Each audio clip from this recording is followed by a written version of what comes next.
This video is not mine. It is a lecture video given by Tomas Schuman. His real name is Yuri Bezmenov. He gave this lecture back in 1980s. It took me a while to find this golden nugget. And the reason I uploaded this video on my channel is because it is a great lecture that helps us in understanding the current political scenario both around the world as well as in our own country. And I believe it needs to be seen. After watching this, you will be able to relate what is happening today in many Western societies like America and Europe. And unfortunately, it is also happening in India. Since it's a long video, please watch it whenever you have time. And maybe you all get a bit more educated. The video starts now. Subversion is the term, if you look in a dictionary or criminal code to that matter, usually is explained as a part of activity to destroy things like religion, government, system, political, economical system of a country. And usually it's linked to espionage and such romantic things as blowing up bridges, sidetracking trains, cloak and dagger activity in Hollywood style. What I'm going to talk about now has absolutely nothing to do with the cliché of espionage or KGB activity of collecting information. So the greatest mistake or misconception, I think, is that whenever we are talking about KGB, for some strange reason, starting from Hollywood movie makers to professors of political science and quote-unquote experts on Soviet affairs, or Kremlinologists as they call themselves, they think that the most desirable thing for Andropov and the whole KGB is to steal blueprints of some supersonic jet, bring it back to Soviet Union and sell it to the Soviet military-industrial complex. It's only partly true. If we take the whole time, money, and manpower that the Soviet Union and KGB in particular spends outside of USSR border, we will discover, of course there are no official statistics unlike with CIA or FBI, that the espionage as such occupies only 10 to 15% of money, time, and manpower. 15% of the activity of KGB. The rest, 85%, is always subversion. And unlike a dictionary of English, Oxford Dictionary, subversion in Soviet terminology means always a destructive, aggressive activity aimed to destroy the country, nation, or geographical area of your enemy. So there's no romantics in there, absolutely. No blowing up bridges, no microfilms in Coca-Cola cans, nothing of that sort. No James Bond nonsense. It's most of this activity is overt, legitimate, and easily observable if you give yourself time and trouble to observe it. But according to the law and law enforcement systems of the Western civilization, it's not a crime. Exactly because of misconception, manipulation of terms. We think that subverter is a person who is going to blow up our beautiful bridges. No. Subverter is a student who comes for exchange, a diplomat, an actor, an artist, a journalist like myself was 10 years ago.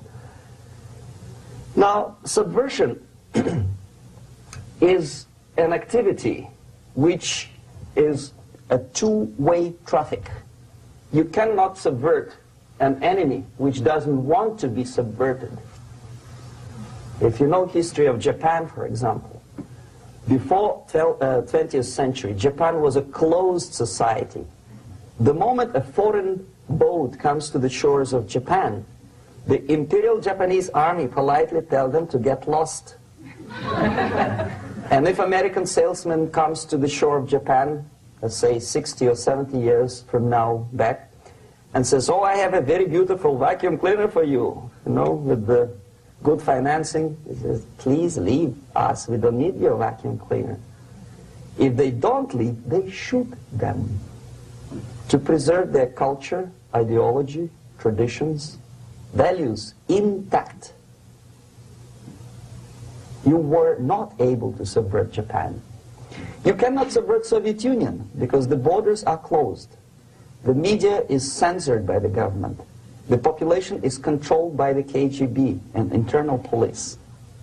With all the beautiful glossy pictures of Time magazine and Magazine America, which is published by the American embassy in Moscow, you cannot subvert Soviet citizens because the magazine never reaches Soviet citizens. It's collected from the newsstands and thrown to garbage can.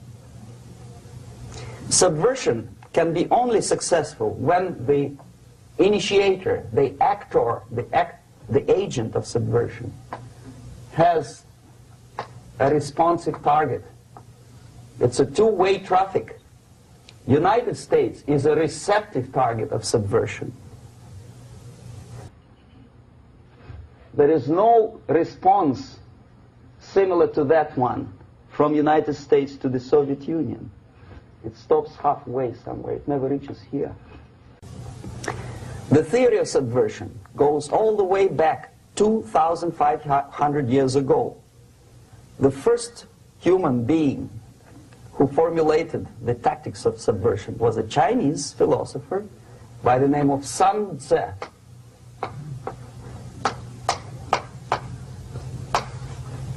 2,500 years BC.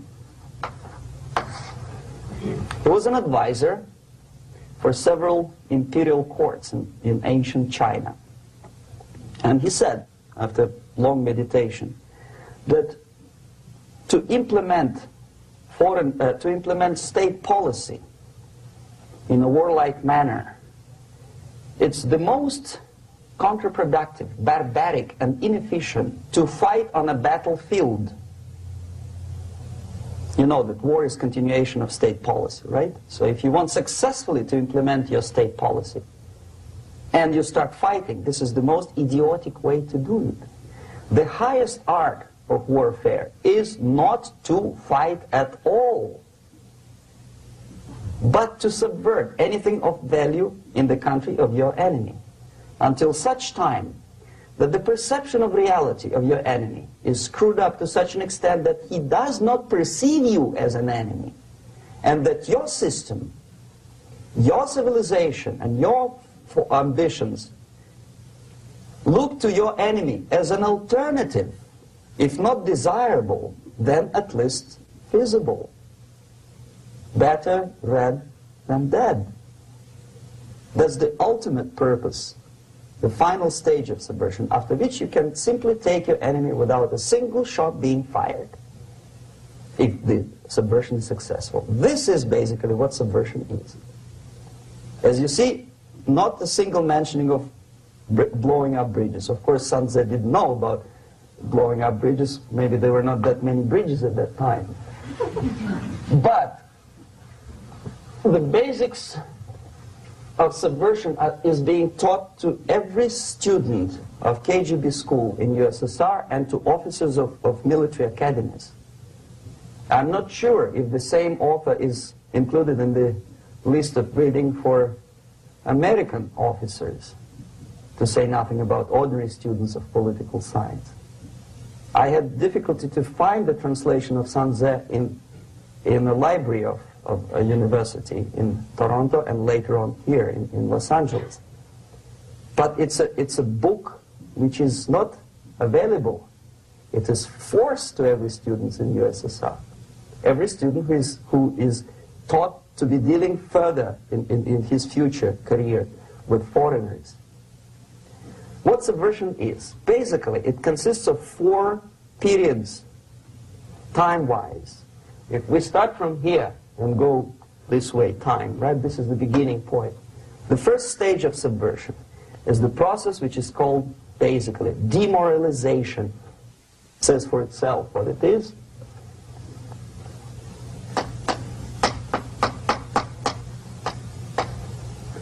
It takes from,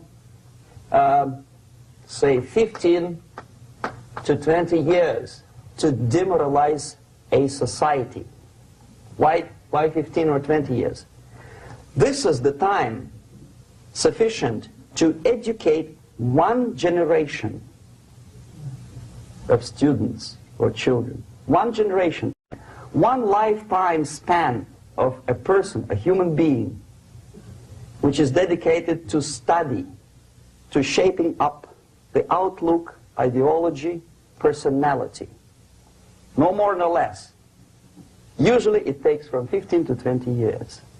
What it includes? It includes influencing, or by various methods, infiltration, propaganda methods, direct contacts, doesn't really matter. I will describe them later. Of various areas where public opinion is formulated or shaped. Religion, educational system, social life, administration, law enforcement system, military, of course, and labor and employer relations, economy. Okay? 5 areas. I will not write them down because we will not have enough space. Sometimes when I describe all the methods, students ask me question, are you sure this is the result of the Soviet influence? Not necessarily. You see, the tactic of subversion, about which I'm talking, is similar to the martial art, the Japanese martial art. If some of you are familiar with that tactic, probably you will remember that if an enemy is bigger and heavier than yourself, it would be very painful to resist his direct strike. If a heavier person wants to strike me in the face, it would be very naive and counterproductive to stop his blow. The Chinese and Japanese judo art tells us what to do. First to avoid the strike, then to grab the fist and continue his movement in the direction where it was before, right? Until the enemy crashes in the wall. You see? So, what happens here? The target country obviously does something wrong. If it's a free democratic society, there are many different movements within the society. There are obviously, in every society, there are people who are against this society. They may be simple criminals, ideologically in disagreement with the state policy, conscientious enemies, simply psychotic personalities who are against anything, right? And finally, there are a small group of agents of a foreign nation, bought, subverted, recruited, right? The moment all these movements will be directed in one direction, right? This is the time to catch that movement and to continue it until the movement forces the whole society into collapse, into crisis, right? So that's exactly the martial art tactic. We don't stop an enemy. We let him go. We help him to go in the direction we want them to go. Okay? So, on the stage of demoralization, obviously there are tendencies in each society, in each country, which are going to opposite direction from the basic moral values and principles. To take advantage of these movements, to capitalize on them, is the main purpose of the originator of subversion. So we have religion, we have education, we have social life, we have power structure, we have labor relations, unions, and finally we have law and order. 1, 2, 3, 4, 5, 6. Okay? These are the areas of application of subversion. What it means exactly? In case of religion, destroy it, ridicule it, replace it with various sects, cults, which bring people's attention, faith, whether it is naive, primitive, doesn't really matter. As long as the basically accepted religious dogma is being slowly eroded and taken away from the supreme purpose of religion, to keep people in touch with the supreme being, that serves the purpose. Therefore, replace it, accepted, respected religious organizations with fake organizations. distract people's attention from the real faith and attract them to various different faiths. Education. Distract them from learning something which is constructive, pragmatic, efficient. Instead of mathematics, physics, foreign languages, chemistry, teach them history of urban warfare, natural food, home economy, your sexuality, anything, as long as it takes you away. Okay? Social life. Replace traditionally established institutions and organizations with fake organizations. Take away the initiative from people. Take away the responsibility from naturally established links between individuals, group of individuals, and society at large, and replace them with artificially, bureaucratically controlled bodies. Instead of social life and friendship between neighbors, establish social workers institutions. People who are on payroll of whom? Society? No. Bureaucracy. The main concern of social workers is not your family, not you, not social relations between groups of people. The main concern is to get the paycheck from the government. What will be the result of their social work doesn't really matter. They can develop all kind of concepts to show to the government and to the people that they're useful. Okay, away from the natural links, power structure. Okay, the natural bodies of administration, which are traditionally either elected by people at large or appointed by elected leaders of society, are being actively substituted by artificial bodies. The bodies of people, groups of people, whom nobody elected. Never. As a matter of fact, most of the people don't like them at all, and yet they exist. One of such group is media. Who elected them? How come they have so much power? Almost monopolistic power on your mind. They can rape your mind. But who elected them? How come they have a nerve to decide what is good and what is bad for the elected by you, president, and his administration? Who the hell are they? Spiro Agnew, who was hated by the liberal left, called them a bunch of enfeebled snobs.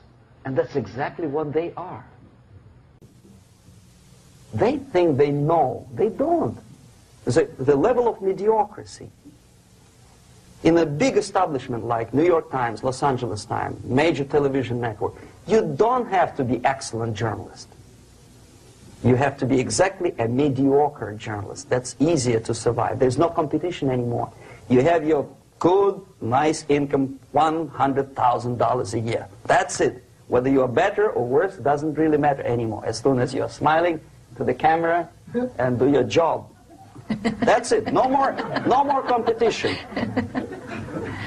Power structure slowly is eroded by the bodies and groups of people who do not have neither qualification nor the will of people to keep them in power, and yet they do have power. Okay. Together with that, there is another process. Law enforcement, law and order organization and structure is being eroded.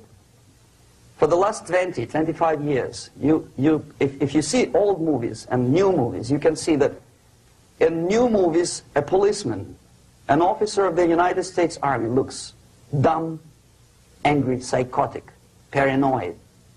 A criminal looks nice, kind of, well, he smokes hash and shoots the whatever drug, but basically he's a nice human being.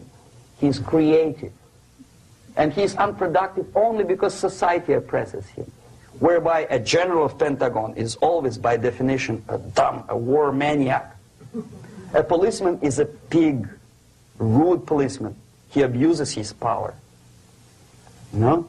A generalization like that.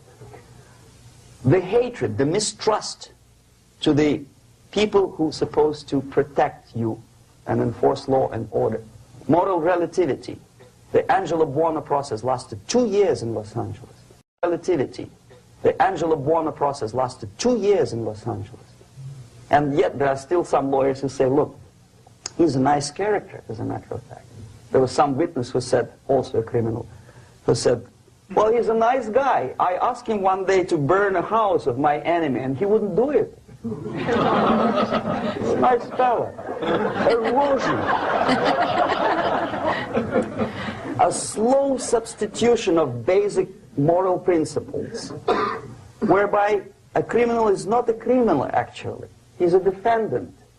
Even if his guilt is proven, there is still a doubt. To kill or not to kill, to be or not to be. Thou shalt not kill, yes. But this line may not necessarily be applicable to a murderer. Thou shalt not murder. That should be the presumption, not that thou shalt not kill. Okay, labor relations. At this stage, within 15 to 20 years, we destroy the traditionally established links of bargaining between employer and employee. The classical Marxist-Leninist theory of natural exchange of goods. A person A has 5 sacks of grain and person B has 5 pairs of shoes. And the natural exchange without money is when they bargain between each other. And only with the introduction of the third force, C, an entirely third foreign stranger who says, no, don't give him 5 sacks of grain, give it to me, and you give me your 5 pairs of shoes, and I will distribute it accordingly, so that the economy will go.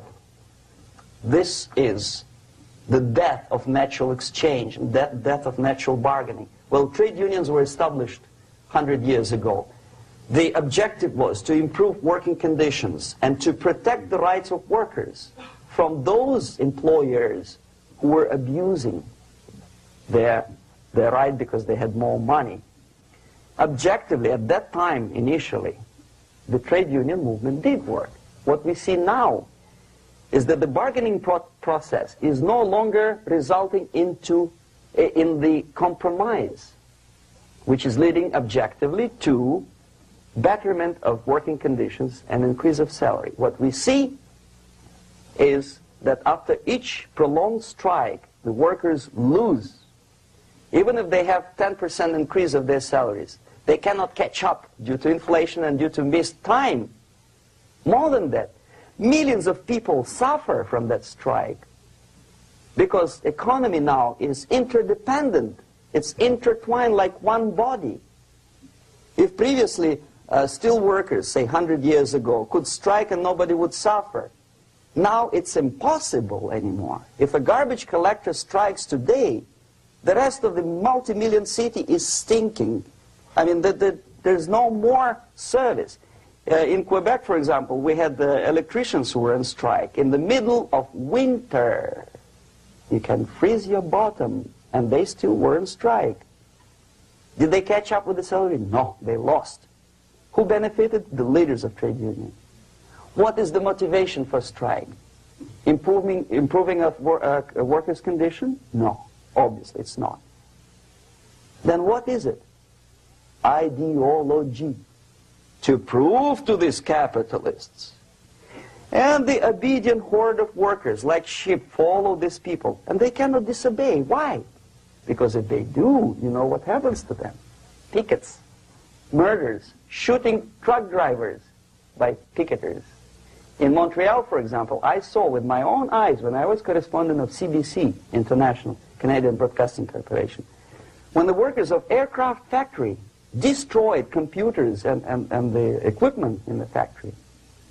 And the administration employed strike breakers. Their cars were turned upside down and burned. Their houses were burned. Their kids were intimidated. And some victims were there. Of that you can be sure. Why? To improve conditions of workers? No. Ideology. Okay, so this is what happens basically. It may or may not happen without the help of the Soviet Union.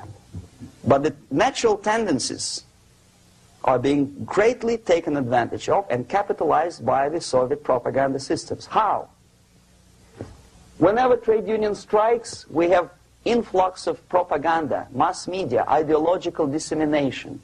The workers' right, and we repeat it like parrots. Yes, workers' right. Whose rights? Workers? No. The only freedom of worker to sell his labor according to his own desire and will is taken away from him. By whom? By trade union boss. Unlimited power is given. Responsibility. I want to sell my labor not for $2.50 an hour, but for $2. I don't have right. My freedom is denied to me.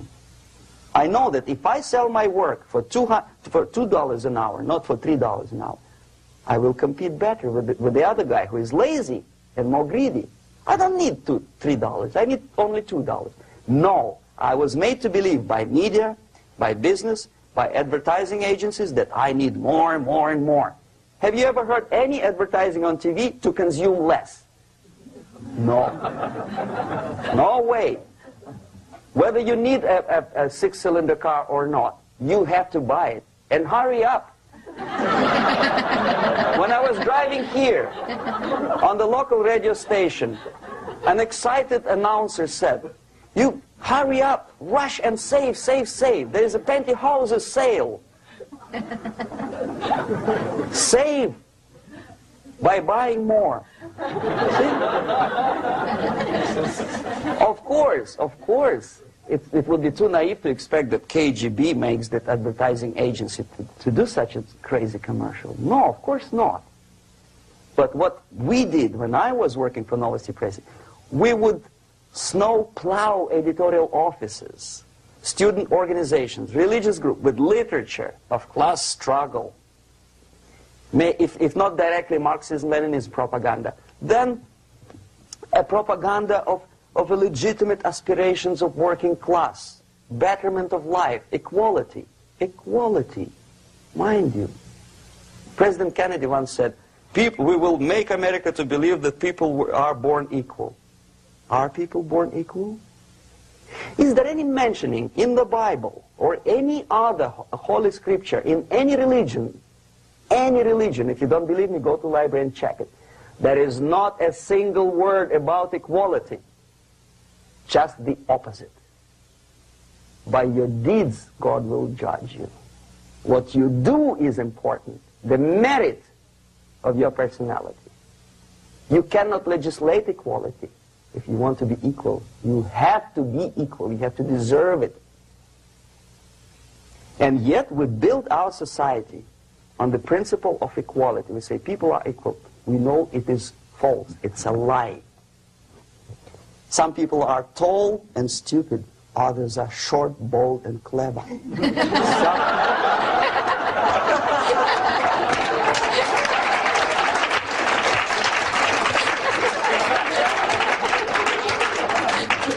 If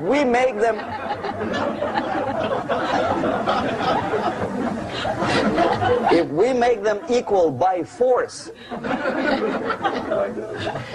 if we put the principle of equality in the basis of our socio-political structure, it's the same thing as building a house on sand. Sooner or later it will collapse, and that's exactly what happens. And we, as Soviet propaganda makers, are trying to push you in the direction which you go yourself. Equality, yes, equality. People are equal. Land of equal opportunities. Is it true or not? Think about it. Equal opportunities. Should there be equal opportunities? For me and for a lazy bastard who come here from some other country and immediately registers as a welfare recipient benefits? I never received a single dollar. No, sorry, I did receive once.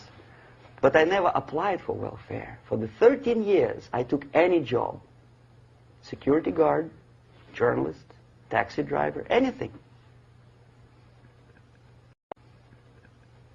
Well, I was restless, but some people don't like it. They immediately. So why should we have equal opportunities? Why? The equal opportunity to excel. Equal opportunity in equal circumstances, yes, but you know people are different. To excel, yes, provided we reach the same level of excellency, perfection, which is hypothetical, distant future. Yes, maybe. But we know perfectly well that even with the best intentions, people could not be equal. Why should we have equality in the, say, legal system? Myself, I'm considering myself a law-abiding citizen, and a person who comes here to rob and shoot, say, the United States administration under Carter imported thousands of Cuban criminals. They were non-criminals, yet they were accepted. Do you think it's fair if myself and my wife from Philippines, who work like a, excuse me, horse as a lab technician in the hospital, should have the same rights as a criminal from Cuba? Why? And yet we repeat as parrots, equality, equality, equality. And the Soviet propaganda system helps us to believe that equality is something which is desirable. Democracy, as it was established by fathers of this country, of this system in the last century, is not equality. It's the system where different people, unequal people, have a chance to survive and help each other in constant competition, in constant perfection, not in equality, which is superimposed from a godfather or a nice person in Washington, D.C. And the absolute equality exists in Soviet Union, quote-unquote equality. Everybody is equal in dirt, except some people are more equal than the others in Politburo. So, the moment you bring a country to the point of almost total demoralization, when nothing works anymore, when you are not sure whether it is right or wrong, good and bad, but there's no division between evil and good, when even the leaders of church sometimes say, well, violence for the sake of justice, especially social justice, is justified in the countries like Nicaragua, El Salvador, well, maybe Rhodesia, and we listen to them and say, yeah, probably it's true. Is it true? No, it is not true. Violence is not justified, especially for the sake of quote-unquote social justice introduced by Marxist-Leninists, that is my former colleagues from Novosti Press Agency. Okay, so we reached that point. The next step is destabilization.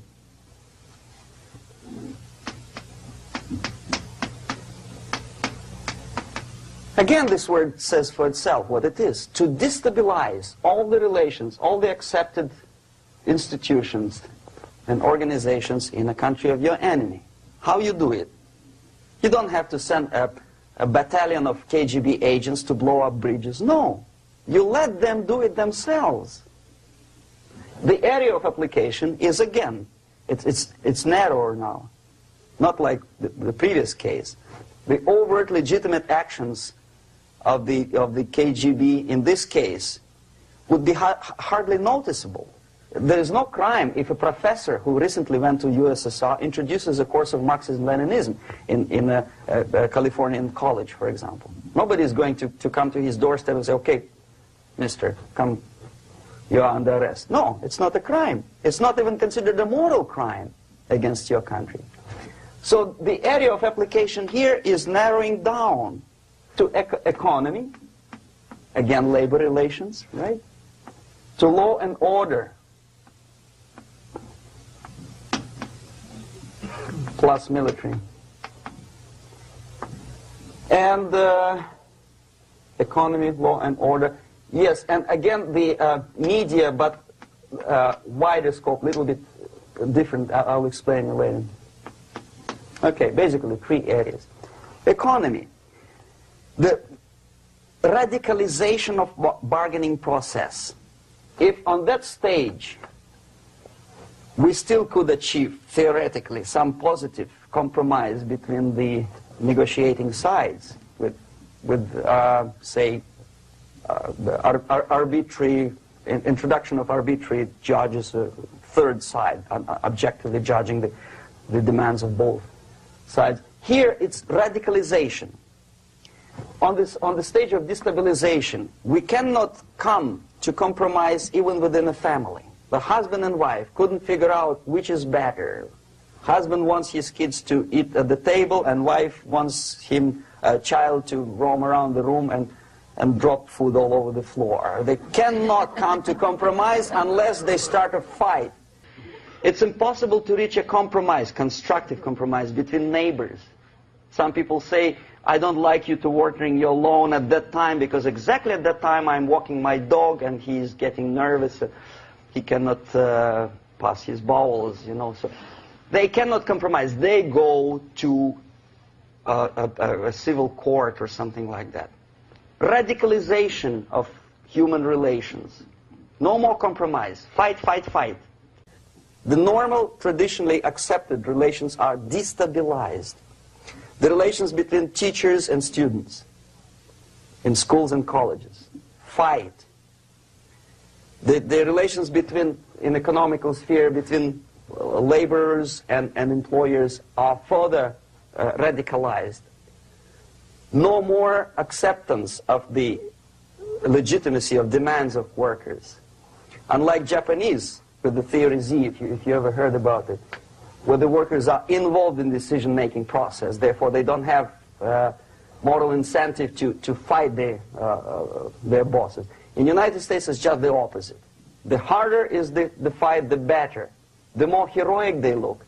When the Greyhound network was on strike recently, the correspondents of local TV networks all over the United States were approaching these strikers, and they say, oh yes, we are doing something nice. They look like heroes and they were proud. There was some family, the husband was a bus driver.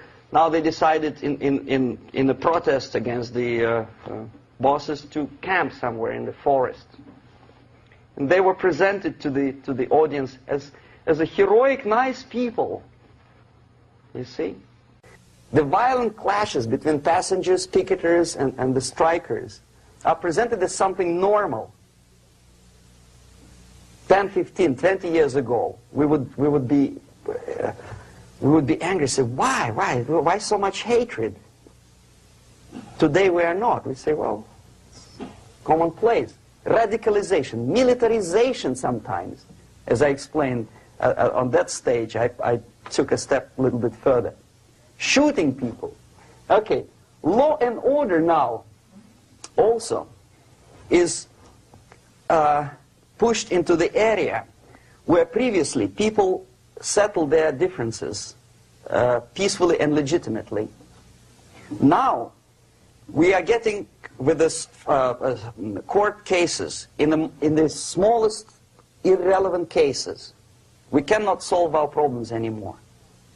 The society at large becomes more and more antagonistic between individuals, between groups of individuals, and the society at large. The media puts himself in the opposition to the society in general, at large. Separate, alienated. Okay? On that stage, you remember I was talking a couple of hours ago about the sleepers. That's when the students from, say, United States, if they're trained in Lumumba University, or developing nations, that's the students I was dealing with, are being sent back from the Soviet Union here. Or if they were already in the United States, in the country, which is the object of subversion, they spring to action. The sleepers go up. They slept for 15 to 20 years. Now they become leaders of groups, preachers, I don't know, public figures. Prominently they actively include themselves in a political process. All of a sudden we see a homosexual. 15 years ago he did his dirty job and nobody cared. Now he makes it a political issue. He demands recognition, respect, human rights, and he rallies a large group of people. And there are violent clashes between him and police, his group and ordinary people, no matter what. It's black against white, yellows against green, doesn't matter where the division line goes. As long as this group come into antagonistic clash, sometimes militantly, sometimes with firearms, that is destabilization. process. The sleepers, many of whom are simply KGB agents, become leaders of the process of destabilization. Doesn't mean that Comrade Andropov sends Comrade Ivanov to the United States. The person who takes care is already here. He is a respected citizen of the United States. Sometimes he gets money from various foundations for his legitimate struggle for, I don't know, human rights, women's rights, kid lib, prison lib, whatever. There are sympathetic Americans who donate their money to him. This stabilization process usually leads directly to the process of crisis. In case of developing nations, that's the area where I was active. The process starts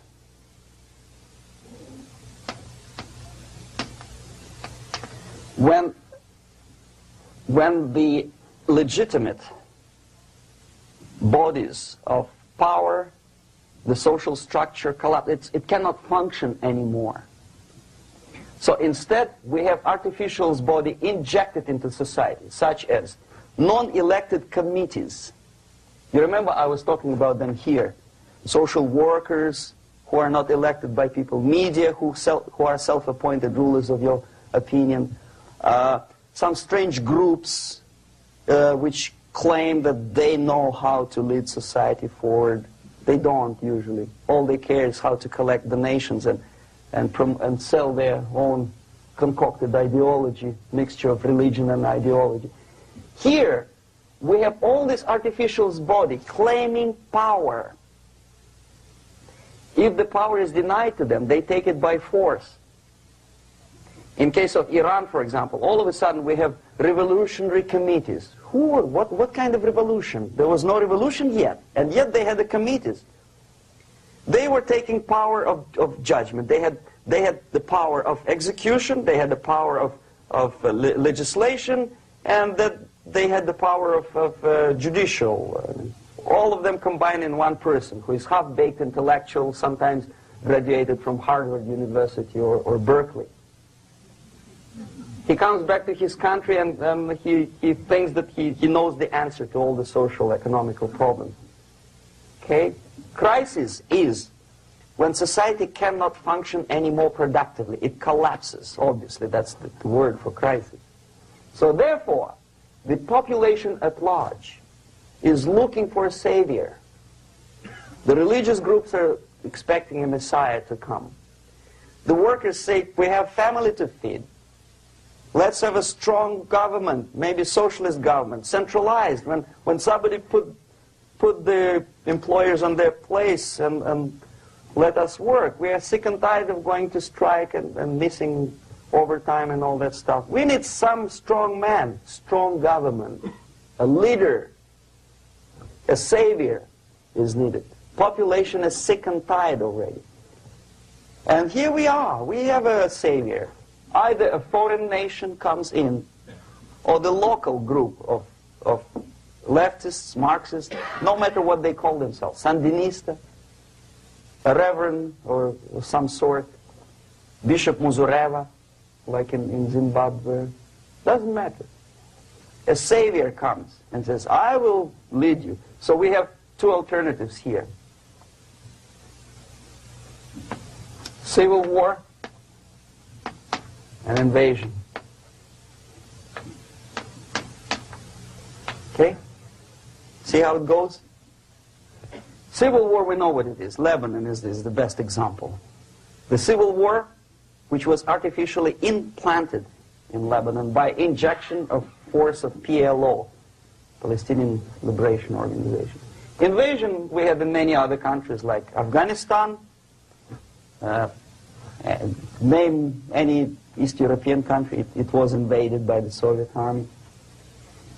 But the result is the same. The next stage is normalization. Normalization is a very ironic word, of course. It is borrowed from 1968 situation in Czechoslovakia, when the Soviet propaganda, and after them New York Times, declared the country is normalized. The tanks moved into Prague, so there is no more Prague Spring, there's no more violence, normalization. At that stage, the self-appointed rulers of the society don't need any revolution anymore. They don't need any radicalism anymore. So this is the reverse from destabilization. Basically, it is stabilizing the country by force. So all the sleepers and activists and social workers and liberals and homosexuals and professors and Marxists and Leninists are being eliminated physically sometimes. They've done their job already. Okay? They are not needed anymore. The new rulers need stability to exploit the nation, to exploit the country, to take advantages of the victory. Okay? So no more revolutionaries, please. And that's exactly what happens in a number of countries. You remember Bangladesh? This is the crisis in which I was instrumental. First they had Mujibur Rahman. In 1971, he was the leader of People's Party, Awami League, with mustache like Stalin. He was in Russia many times. In 5 years, he was shot by his former colleagues, Marxists. He fulfilled his function. In Afghanistan, it happened 3 times. First there was Taraki, then there was Amin, now there's Babrak Karmal. They killed each other successively, one after another. The moment he fulfills his duty, the first one demoralized country, the second destabilized, the third one brought it to crisis. Goodbye, comrades. Babrak Karmal comes from Moscow and put into the seat of power. Same thing happened in Grenada recently. Maurice Bishop, Marxist, was killed by Austin, what's his name, General something, who was also a Marxist. Right? So no more revolutions, please. Normalization now. From now on, no more strikes, no more homosexuals, no more women lib, no more kid lib, no more lib, period. Good, solid, democratic, proletarian freedom. That's it. Now, to reverse this process takes enormous effort. When today, United States had to invade Grenada to reverse the process of subversion. Some people say, boy, this is not good, it's not kosher to invade the beautiful country, island of Grenada. Well, why didn't you stop the process here, when Grenada was just approached by leftists? Why not to prevent Maurice Bishop to come in power in the first place? Did Grenadians want him? Very questionable. They didn't know who was Maurice Bishop in the first place. He came to power by coup d'etat himself. Okay? No, we let the situation develop further and further and further until the crisis and normalization very soon. And then the United States decided to invade country, discovering that the country was absolutely a military base for the Soviet Union. Of course it's a drastic measure. Of course it's a pity that Marine Corps had to lose, what, 17 lives. Very bad. Why not to stop the process before it comes to crisis? Oh no, intellectuals will not let you. It's interference into domestic affairs. They're very careful not to let American administration to interfere in domestic affairs of Latin American countries. They don't mind Soviet Union interfere in these affairs. Okay. So to reverse this process, from here, it takes only and always military force. No other force on earth can reverse this process at this point. At this point, it does not take military invasion of the United States Army. It takes strong action, like in Chile, a CIA covert involvement to prevent the savior from outside to come into power and to stabilize country before it erupts into civil war. Stabilize country before it erupts into civil war. Okay? Support the right-wing conservative forces. Buy money, buy crooks or love, doesn't matter. Stabilize the country. Don't let the crisis develop into civil war or invasion. Oh no, your liberals will say it's against the law. The Congress will not appropriate money for covert actions of CIA. Why not? Should we wait till the normalization come and Soviet tanks land in Los Angeles airport? Now, at that point, at the point of destabilization, also the process could be reversed. Again, easily than this. No CIA involvement at this point. You know what it takes here? Restriction of some liberties for small groups which are self-declared enemies of the society. As simple as that. Oh no, the media and liberals will tell you this is against the American Constitution. How can we, by force, deny the civil rights to criminals, for example? It's not good. Okay? So we allow them to. Okay, if you allow the criminals to have civil rights, go on and bring the country to the crisis. This is a bloodless way to do. Curb the rights. I mean, not to put them in prison. No, no, I'm not talking about putting all the gays from San Francisco in the concentration camp.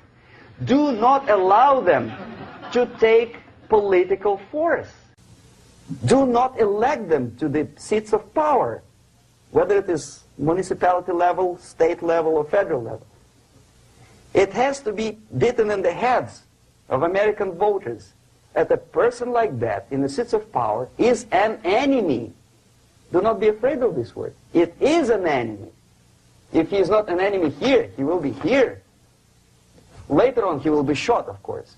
But at this point, he is an enemy. Okay? You are doing great service by denying him a right to capitalize on his own crazy ideas and become a powerful man, a man who uses the seat of power. Restriction of certain freedoms and permissiveness at that point would prevent sliding into crisis and probably will return the process of destabilization. To curb unlimited power, monopolistic power of trade unions, here, at that point, would save economy from collapsing. To introduce a law to stop private companies of raping public opinion's mind in the direction of consumerism. No company must have a right to force you into buying more unless you want it. There must be a law. You want to advertise your car? Okay. But not a single mentioning of buying it now and saving money. It must be against the law to force people to consume more. Self-restraint. Previously, before this process started, the self-restraint was a business of church, religion. Because our preachers, the fathers of church, would tell us, material values are good, but it's not the prime function of human being. Because you have to live with something. Obviously, the design for our life is not to consume more deodorants. There must be something greater. If such a complicated instrument as human body was created, obviously there must be some higher purpose for that. And it's very easy to avoid destabilization by denying the greedy companies one little freedom, one little liberty, forcing you into turning yourself into processors of unwanted products and goods.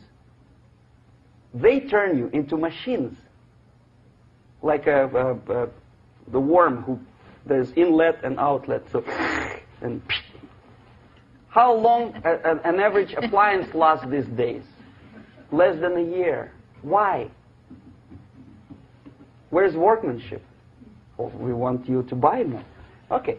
Destabilization process could be easily overcome if, as I say, the society, by its own will or after persuasion by the leaders, will come to the idea of self-restraint. It's so hard we want to consume more, but you have to. Unless you will come to this stage, when, as we say in Russia, if Sahara Desert ever becomes a communist state, there will be shortage of sand. So you have to curb your... You have to curb your expectations at this point before it's too late. But no, we don't want to do it. Demoralization process Again, it's the easiest thing to reverse. First of all, by restricting import of propaganda. The easiest thing to do. Unlimited, unrestrained import of Soviet literature, Soviet journalists, giving Soviet propaganda and ideological agitators equal time on American TV network. It has to be stopped. And it's easy. They won't be offended, mind you. As a matter of fact, they will respect America more. But when my former colleague Vladimir Posner appears on Nightline and Ted Koppel asks him, well, Vladimir, what do you think about this and that? What can he think? He's an instrument of propaganda. He thinks what Comrade Andropov tells him to think. He's just a nice, articulate mouthpiece of the Soviet subversion system. And Ted Koppel makes you believe that my friend Vladimir Posner thinks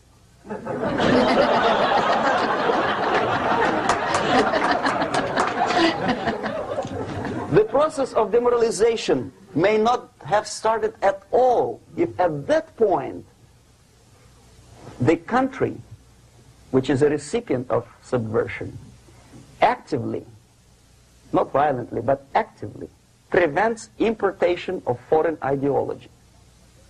I don't want America to follow the pattern of ancient Japan. You don't have to shoot every foreigner when it approaches the sacred borders of the United States. But when he offers you a junk in the disguise of very shiny something, you have to tell him, no, we have our own junk.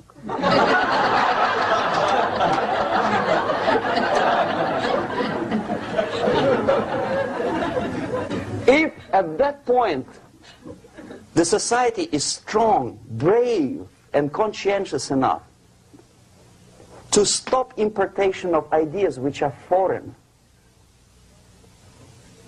then the whole chain of events could be prevented. Recently I've been to the Philippines, and I was shocked how in big cities like Manila, children listen to deafening music. A melodious nation with long traditions of good, nice ethnic music, introduced by Spanish long time ago, maybe 2 centuries, 3 centuries ago, I don't remember how long. All of a sudden listen to musical garbage, blasting their radios at full blast, at full volume. Why? In India, I spent many years watching the reactions of Indians walking out of movie theaters after seeing Hollywood production. They couldn't figure out why Americans are so wasteful. They smash their cars, their shiny cars, every 5 minutes. How come they shoot each other for $500,000? Is it true that they're so obsessed with sex? Can you imagine showing a movie where each 5 minutes there's a copulation on the screen, to a country like India with long tradition of respect to these private matters, or to Pakistan? And United States expect these people to respect you? No way. Oh yes, they will see the movie, they'll pay 5 rupees to see that garbage, but they walk out and will tell their kids, don't respect Americans, don't be like Americans. See? So, the process of demoralization could be stopped right here, both as an expert and as an import. And that takes one step, one very important thing to do. You don't have to expel all the KGB agents from Washington, D.C. The most difficult and at the same time the simplest answer to the subversion is to start it here and even before, by bringing back the society to religion, something that you cannot touch and eat and put on yourself, but something that rules society and makes it move and preserve it. A Soviet scientist, Shafarevich, who has nothing to do with religion, he is a computer scientist, did a very intensive research on the history of socialist countries He calls socialist or communist any country with a centralized economy and a pyramidal style of power structure. And he discovered, actually he didn't discover it, he just brought to attention of his readers, that civilizations like Mohenjo-Daro in the river Indus area, like Egypt, like Maya, Incas, like Babylonian culture, collapsed and disappeared from the surface of Earth. The moment they lost religion, as simple as that, they disintegrated. Nobody remembers about them anymore. Well, distantly. So, the ideas are moving society and keeping mankind as a society of human beings, intelligent, moral agents of God. The facts, the truth, the exact knowledge may not. All the sophisticated technology and computers will not prevent society from disintegrating and eventually dying out. Have you ever met a person who would sacrifice his life, freedom, for the truth like that? This is truth. I never met a person who said, this is truth and I'm ready to shoot me. To defend the truth. Right? But millions sacrifice their life, freedom, comfort, everything for things like God. Like Jesus Christ. It's an honor. Some martyrs in the Soviet concentration camp died. And they died in peace. Unlike those who shouted, "Long live Stalin," knowing perfectly well that he may not live long. Something which is not material moves society and helps it to survive.